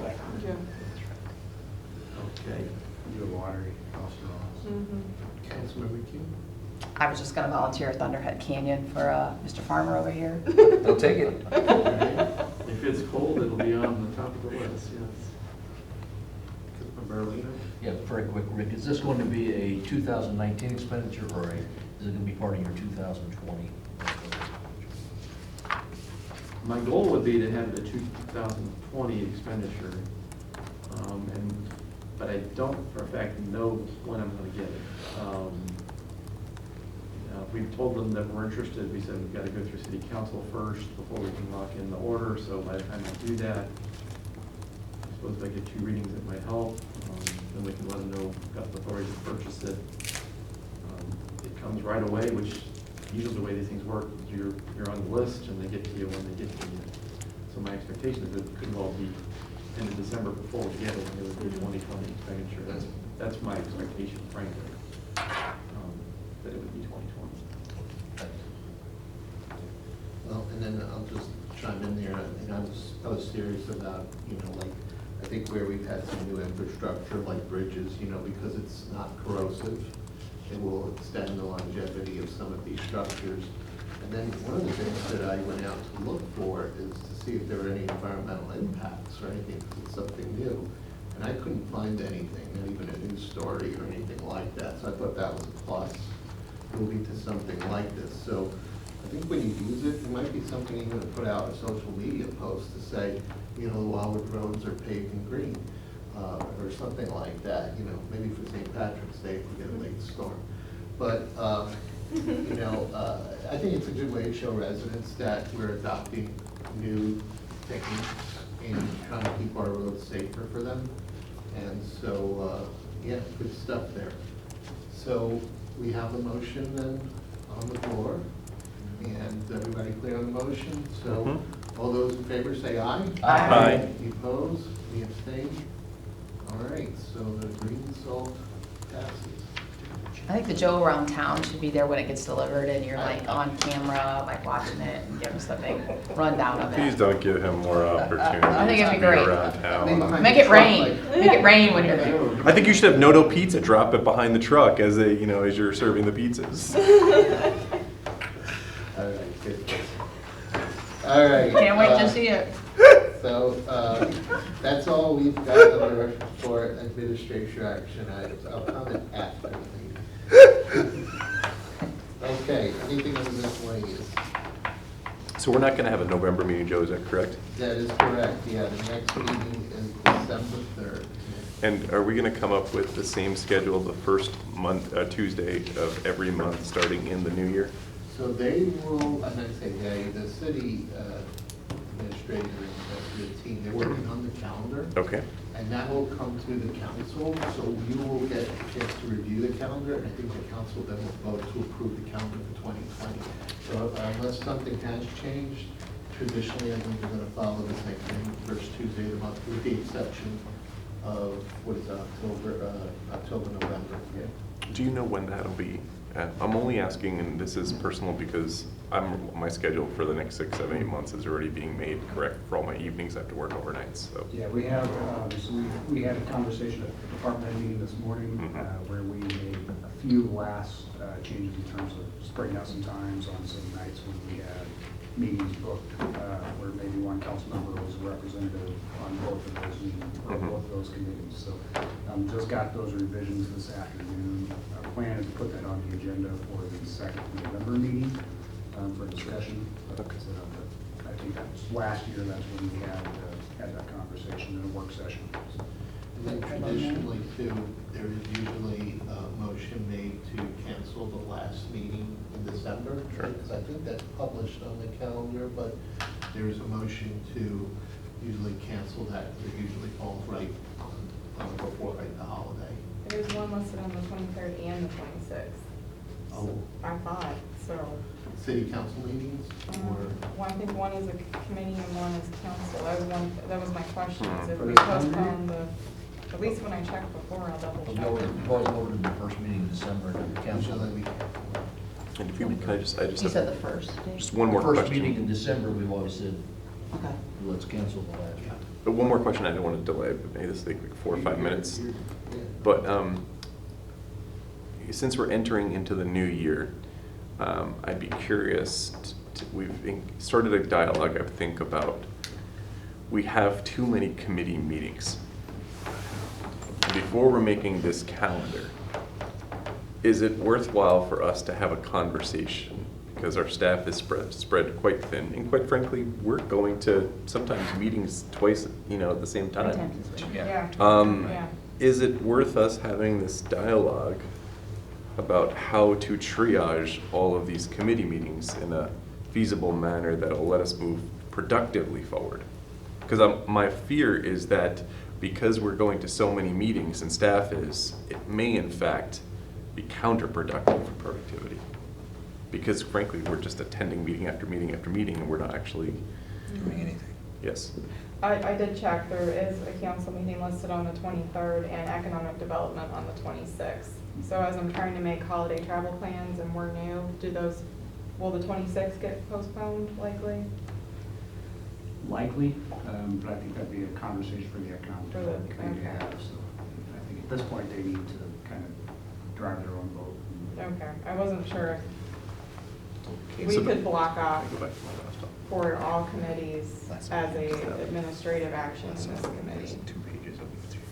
I guess not, okay, thank you. So can we just go back to that? So how should we best approach this concern? And if I'm by myself on this one, that's okay, but I'd love to discuss this with. Well, didn't we also have a talk about trying to have like 1 week out of the month? where So there aren't any we meetings? identified that that is I included. mean, that was discussed at one time. That's for the summertime, That's for though. the summer. Oh, just summer? Yes, that's just summertime, yeah. Oh, We've identified those weeks, so we feel pretty good about it. Yeah, that's good, but just going forward, is if there's no objection, is that something that we should figure out a way to, you have an objection? No, No. not at all. No. I was raising my hand to get permission there, No. but my assessment, Ken, is I think we ought to be on a miscellaneous item on one of our agendas, the Mhm. work session. Okay. And let's say, what about it? And I'm just looking back, I think a lot of things this past year seemed like a lot of those 10-year, 5-year, and Yeah. 10-year review things all hit. Yeah. And so all of a sudden we got, parks, we were on parks, Mhm. and then there was the town center, and a lot of things came up that wouldn't normally come up. Your management's Sure. coming. Yeah, We gotta hire Sam. But I think it's worth the Thanks a lot. discussion. yeah. Yeah, And what thank I've you. noticed is there's busy season in each committee. Yes, So great. HPC busy seasons, it feels like it's over now that that book chapter was published and we've done a lot of presence at events. So each committee might need its own approach to, Yeah, I'd say generally the city council and the planning and zoning are probably the two that you don't want to move No. around too much, just No. because there's so much process No. involved. But I would recommend or suggest that the committees have those conversations themselves and determine, So can I make a motion? I'm gonna make a motion for coming from Admin Public Works to the next city council work session. And the motion is for city staff to identify and prioritize from their perspectives, triaging which committee meetings take priority over others. And I think we have a dialogue during the work session to see if we can also agree if there's some that could be every other month versus monthly versus the frequency that they currently endure. That's my motion. Okay, so seconded by Councilmember Farmer. All right, Councilmember Erlino. If I may, Ken, I think the issue maybe, in my mind, is that maybe a level above that level of detail, Mhm. in that it's so easy to say, form a committee, Mhm. right? Mhm. It's the easy way out Yeah. instead of let's bang it out now. It's easy to say, form a committee. Maybe a discussion should be, at the council level, should be what criteria could we put in place and tick off these boxes before you say, let's go form a committee. Mhm. Or what are all these other alternatives of getting that same thing accomplished? I kind of think that would be of great value to me, as opposed to maybe the nitty-gritty of what meetings can move around. I agree with that, and then also criteria for disbanding it or suspending it. I think that's probably reasonable too. Can I comment on details? Is that okay? Yeah. So is there a problem now though, Dave? I guess you think it gets out of hand? Because just being new, you think that the committees being formed, like just ad hoc ones that are at the council? Yeah, it just, Chris, just my observation is, yeah, in the last year, 18 months, it has been Okay. excessive compared to 5 years ago. Maybe we were lazy 5 years ago. No, I was just curious because I was just. No, I think new, so I don't know. you're observing correctly. I think we are having a multitude of meetings that we didn't seem to have Okay. going back several years. Okay. Carla, Okay. you've been around. Well, my only thought, and I'm not the expert on it, but staff can have some input perhaps, but it's the committees and organizations themselves that set or decide to have an ad hoc committee or something. So I guess maybe the committees themselves need to monitor it or make the decisions with staff input, but it's not generally the staff creating them. Does that make sense? Yeah. Yeah. So maybe it's better if it's, we determine when you wind it down, what it's for, and Well- then you get rid of it. I still think it's worth It's the Ken's dialogue fault. though. Yeah. Right. Yeah, it's Like, because it did an erosion task force, one, but I think it's worth still discussing at the work session I agree. meeting. I also think it is worth discussing which committees really don't need to have a city employee at those as well. I would appreciate the opportunity for staff to weigh in on some of that. Yeah. Obviously, I'm not familiar with all of them yet, but I know Joe and Rick and some of those other staff members that attend those. I think they'd appreciate the opportunity to ask me. So if that could be included or prepared at least from your conversations with staff, that would be most helpful. Especially in context of making the calendar. And that also may free up evenings for community engagement into the spaces that we had issues earlier this year with ward meetings and subdivision meetings and those sorts of things. Okay, you guys ready to vote? Let's vote. We got a motion on the floor. Yeah, and one thing too, maybe, well, it would probably take some time to figure it out, but one of the cities where I lived in prior, they had sometimes these part-time, hourly roles where people would serve, people that take minutes, just for meetings. It's like, people, just, that's all they do. So maybe that helps to free up some of the full-time staff. They work on call and that kind of stuff. So, all right, so we have the motion on the floor. Everybody aware? Yes. All right, all those in favor, say aye. Aye. Any opposed? Abstain? All right, Motion to adjourn. passes. Motion to adjourn made by Second. Councilmember McHugh, second by Councilmember Egan, non-debatable motion. All those in favor, say aye. Aye. Any opposed, abstain? Motion passes. It's the first time I got to do Meeting adjourned. So we just disbanded this committee, is that what I just? The small print was. that. You want $1 for your candy bar? No, I don't. The candy bar wasn't even $1. They were 50 cents today. Really? Yeah. But I figured we were doing budget stuff, so I have to Big have spender. paydays. Big spender. Big spender. All right, I'm out. Bye, Crystal. Bye. Are you here tomorrow night too? Yeah. Yeah, I'll be there. So you know what? So can I tell you what happened in your last task meeting? I had my weeks on. Oh, did you? I was ready to attend that week and I looked at the calendar, Yeah. looked at the agenda and I go, It's one of the most functional meetings we actually I was have. so mad. I was like, damn it, and you guys didn't call or say anything, so I was like, oh. I was I watched it online, but I was like. But you didn't see the really breakdown bummed session where we did the breakout. That was good. All right. I like that speed, so. All right, I'm out. Bye. I'm going to go to bed. It's like, great, run, I'll stay here. Joe Farmer's on for 3 weeks. Yeah, I like to